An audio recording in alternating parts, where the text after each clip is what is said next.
Good afternoon, Fish Lore Fish Forum, Saskatoon, Saskatchewan, Canada. This day in January, not too bad outside. Certainly some room for improvement. So, what better day than to talk about my tropical fish tanks.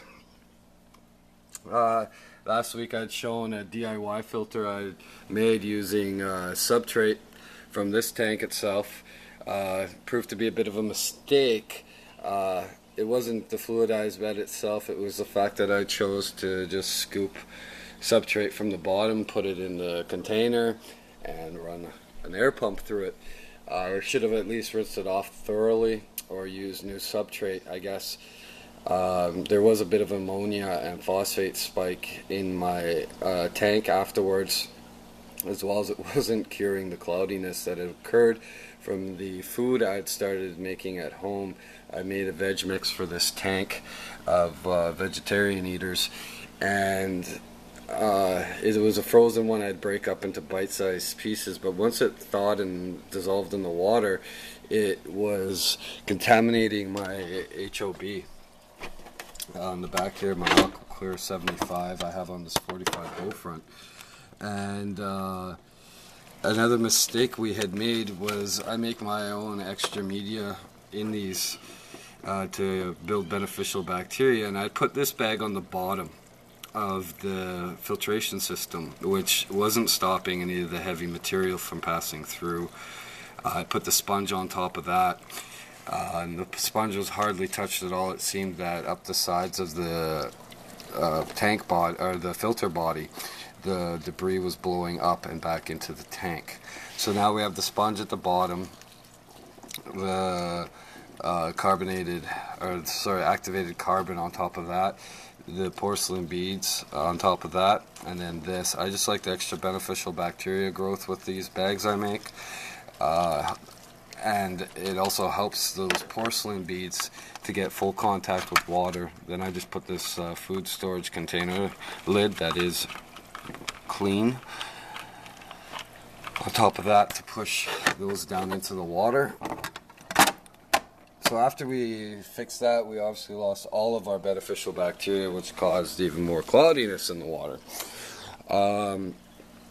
My parents came on the weekend, and my mom gave me these glass stones, which came in really handy for this project. I believe DIY is using what you have on hand as much as possible, especially in these economic times.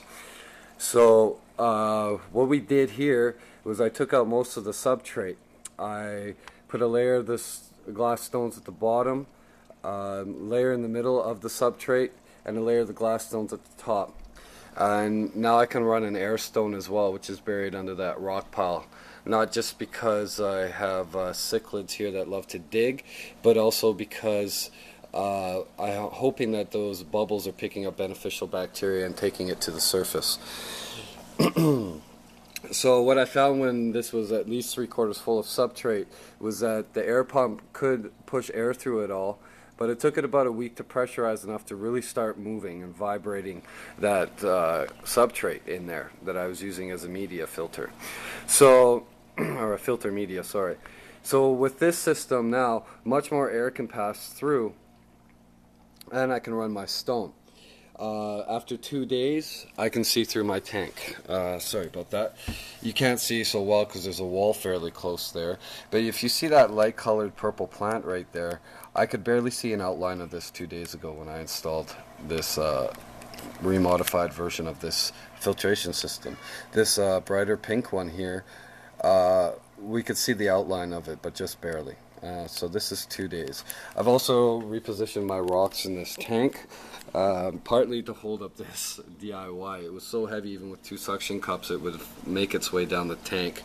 I'm pretty sure now that it's been there a couple of days it would hold, but I like how my fish are happy with this rock arrangement.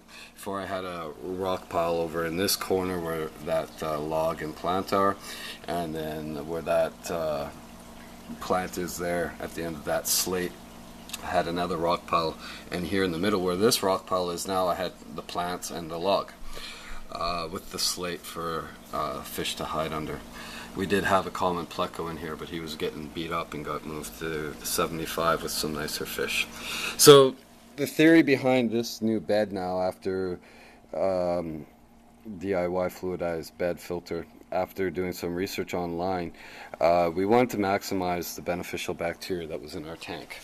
So the 45 bowl we have here by Fluval has a glass bar from one side to the other, and you can see there, that on each end is a rectangular piece that is positioned below the long glass piece here. Now we moved it up here and have it intentionally coming off that glass because we found that the idea of penguins' biowheel is really liked, but it's good in theory and not in practicality. For those of you who don't know what a penguin biowheel is it's a typical hang on the back filtration system, and here where the water exits out, they would have a long cylindrical wheel that looks like a wheel on the old river boats on the back, the paddle wheels, and it has paddles on it as well that are actually screens, and it lifts the water up, making it have contact with the beneficial bacteria on the wheel and the screens on the wheel, and having it make contact with oxygen, killing nitrate and ammonia. So I'm hoping that this is what's happening here, and it seems to be true, truly working, because after one night of it being installed, our nitrate and phosphate and ammonia dropped by half. After we tested today, it's completely gone.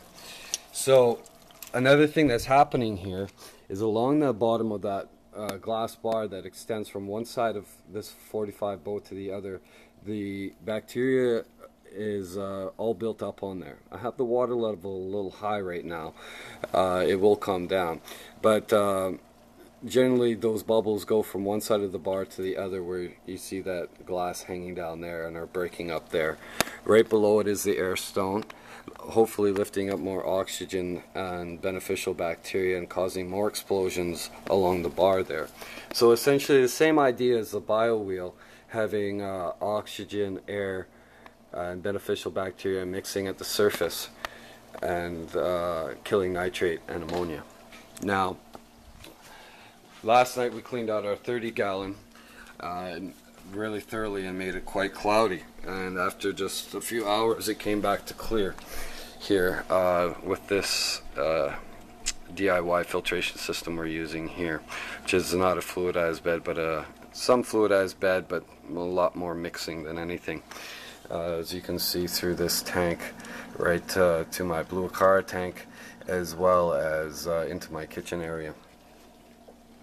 We had to move our dwarf rams last night out of the 45 long because they were starting to get in trouble with the blue car babies I'm about to show you in a moment, but they seem really happy in here with these barbs, and the colors are really coming out in this tank with them. So we'll move over here quickly because I know a lot of our fish forum friends are interested in seeing these guys. Down here, see them?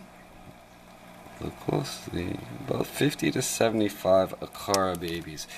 Fry, whatever you prefer to call them. I'm going to try and get closer here for you to see. There you go. We've actually got these on Kijiji, and when they're ready to go, there's 6 of them sold already. They're about 5 days old now. So in a day or two they'll be really cruising around the tank, I think. So any of you who are interested in having some Akara fry, you know how to get a hold of us, as well as it's on Kijiji in the Saskatoon, Saskatchewan area. And yeah, so that's about it for now. We're hoping that in the 30-gallon, our mystery snails down here will start laying a clutch of eggs. They've been getting busy at it the last couple weeks actually, so it shouldn't be long. Got our water line with some really good humidity built up. Any tips or suggestions are always welcomed. Take care and happy fish keeping.